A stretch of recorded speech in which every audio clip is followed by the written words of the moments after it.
Item number 2 is approval of minutes. Ms. Doctor? Mr. Mayor, I move that the regular city council meeting minutes of April 10th, 2008 be approved. Second. Moved and seconded. All in favor? It's unanimous. Under new business, item number 3, Ms. Husking.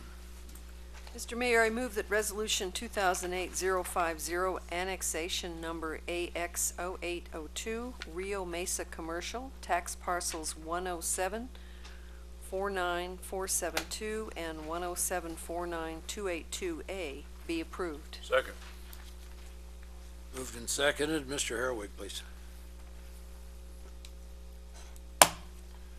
Restrained members of the council, ladies and gentlemen, this is the second step in the process to consider the annexation of the area that the developer is calling Rio Mesa, southeast on State Route 90.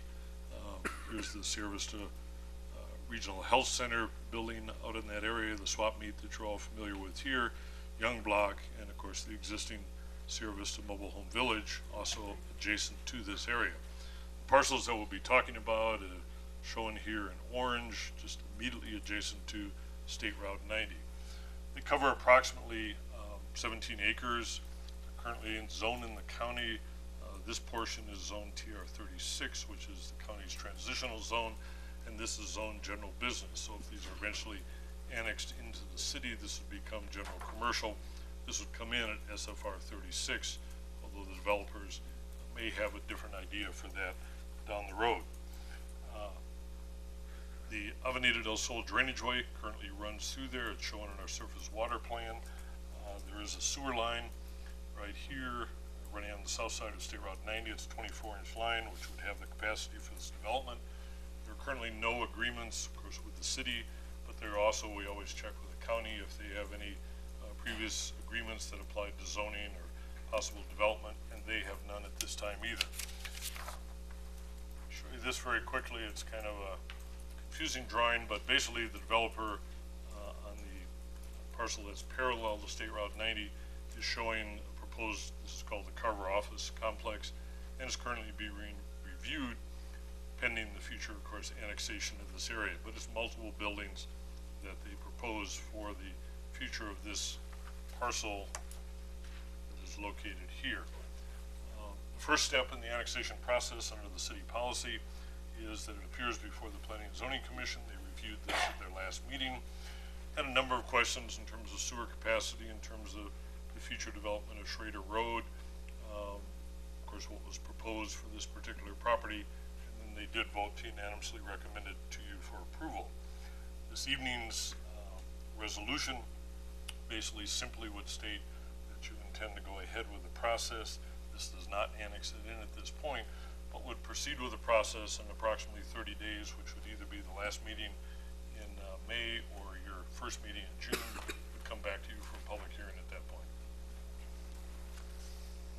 Any questions or comment on this annexation of commercial property? None? All in favor? It's unanimous. Item number 4, Mr. Reardon, please. Thank you, Mr. Mayor. I move that Resolution 2008-051, an official intent to be reimbursed for certain capital expenditures, be approved. Second. Moved and seconded. Mr. Felix will attempt to explain why we do this. Honorable Mayor, members of council, Treasury requirements clearly state that municipality must pass what is called a reimbursement resolution, showing its intent to eventually finance a construction project that's going on, and that's what this resolution does. It meets these guidelines. The developer wishes to have us start construction on this sewer interceptor as fast as possible, and we are not, as you know, issuing bonds to cover this until June. And since that is more than the legal requirement of 30 days, we must pass this resolution stating that, yes, we plan on including this in the bond issue. For point of reference, this sewer interceptor, although it's called the Town and Country Sewer Interceptor, this runs from the new hotels by State Route 92 there, the Holiday Inn Express and Candlewood Hotel, towards the Environmental Operations Park out there, for those who don't know, out by Jimbo's, the old Jimbo's Beach Shack in that, and connects into the Avenida del Sol interceptor. It does not go any further towards the west other than the State Route 92, where it connects to the line that runs up to the hotels. I'll be happy to answer any questions anyone has on the reimbursement resolution. And any technical questions, Mr. Hemseth is here to answer on the actual interceptor itself. Question for me and the public, was the construction along 92 north of the hotels part of this interceptor? Mr. Mayor, members of the council, no, the construction that you saw along Highway 92 was one piece of the infrastructure that is needed to connect to this interceptor, but that piece is the sole responsibility of the developer, and it's not a city project at all. Oh, council, questions, comments? All in favor? Unanimous. Thank you, Mr. Felix. Item number 5, Mr. Mueller, please. Thank you, Mr. Mayor. I move that ordinance 2008-009, amendments to the tax code of the city of Sierra Vista, be approved. Second. Provocative title. Mr. Felix, please. Mayor, members of council, the city of Sierra Vista does follow the model city tax code, which is established and maintained by the state of Arizona. Periodically, the state tax commission and the state of Arizona do amend the model city code, and as we're required to follow it, we're required to amend our city code to be in compliance with that. These amendments have been sent down by the state tax commission and include current changes that are in the model code. The two big changes that are included in here are items that make the code conform with Arizona revised statutes. One that some people will like, being it's environmentally friendly, is deduction for solar energy devices. The sales tax will not be due on part of the solar. If you put in solar panels and solar devices, they will be taxed. Some of them will be tax exempt. The second amendment deals with architecture and engineering fees, that if there's direct costs of a project, architecture costs, that those are not considered in the gross taxable income for a construction project.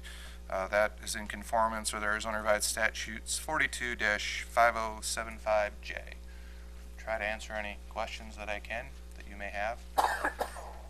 So this will exempt solar energy construction or devices from taxing, and what was the other thing? Architect fees and engineering fees that are directly attributable to part of a construction of a project. A solar project. No, just any construction project. So if it's A&E fees are exempt.